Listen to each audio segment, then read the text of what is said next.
నమస్కారం. ఆంధ్రప్రదేశ్ రాష్ట్ర ప్రభుత్వ ఉద్యోగుల సుదీర్ఘ నిరీక్షణకు తెరపడనుందా? లక్షలాది మంది ఉపాధ్యాయులు మరియు పెన్షనర్లు ఆశగా ఎదురుచూస్తున్న 27% ఐఆర్ మరియు 12వ పీఆర్సీపై ప్రభుత్వం కీలక అడుగులు వేస్తోంది.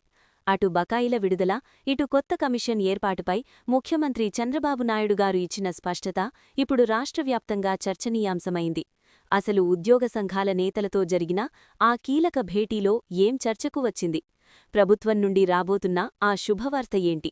ఇప్పుడు పూర్తి వివరాలు మా ప్రత్యేక కథనంలో. ఆంధ్రప్రదేశ్ రాష్ట్ర ప్రభుత్వ ఉద్యోగులు, ఉపాధ్యాయులు మరియు పెన్షనర్ల చిరకాల ఆకాంక్షలపై సందిగ్ధత వీడుతోంది.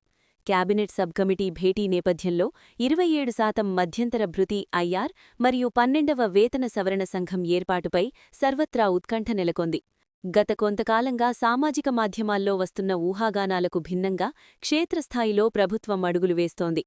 తాజాగా ముఖ్యమంత్రి నారా చంద్రబాబు నాయుడుతో ఉద్యోగ సంఘాల నేతలు జరిపిన భేటీ రాబోయే రోజుల్లో వెలువడబోయే కీలక నిర్ణయాలకు మార్గదర్శిగా నిలిచింది. రాష్ట్ర ఆర్థిక పరిస్థితి సవాళ్లతో కూడుకున్నప్పటికీ ఉద్యోగుల సంక్షేమానికి ప్రభుత్వం ప్రాధాన్యత ఇస్తోంది. ఇందులో భాగంగానే గత 5 ఏళ్లుగా పెండింగ్లో ఉన్న సుమారు 7,000 కోట్ల భారీ బకాయిలను ఒకే విడతలో విడుదల చేస్తూ ప్రభుత్వం తీసుకున్న నిర్ణయంపై ఏపీ జేఏసీ ప్రతినిధులు ముఖ్యమంత్రికి ధన్యవాదాలు తెలిపారు.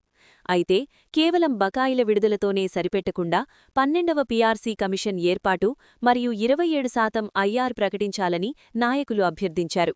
దీనిపై ముఖ్యమంత్రి సానుకూలంగా స్పందిస్తూనే ఒక వ్యూహాత్మక స్పష్టత ఇచ్చారు. పీఆర్సీ కమిషన్ ఏర్పాటు అనేది ఒక పరిపాలనా ప్రక్రియ అని, దీనిపై ఎటువంటి సందేహాలు అవసరం లేదని భరోసా ఇచ్చారు.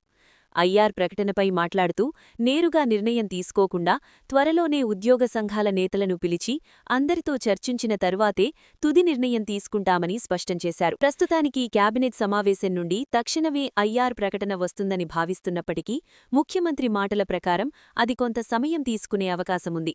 ముందుగా ఉద్యోగ సంఘాల అభిప్రాయాలను పరిగణనలోకి తీసుకున్న తరువాతే అధికారిక ఉత్తర్వులు వెలువడనున్నాయి.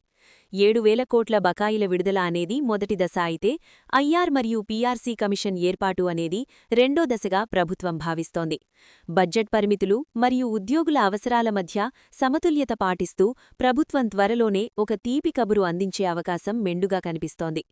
చూశారుగా, ప్రభుత్వం ఇప్పటికే 7,000 కోట్ల రూపాయల బకాయిలను విడుదల చేస్తూ సానుకూల నిర్ణయం తీసుకుంది. ఇక ఐఆర్ మరియు పీఆర్సీ ప్రకటనల కోసం ఉద్యోగ సంఘాలతో మరోసారి చర్చలు జరిగిన తర్వాతే తుది నిర్ణయం వెలువడనుంది.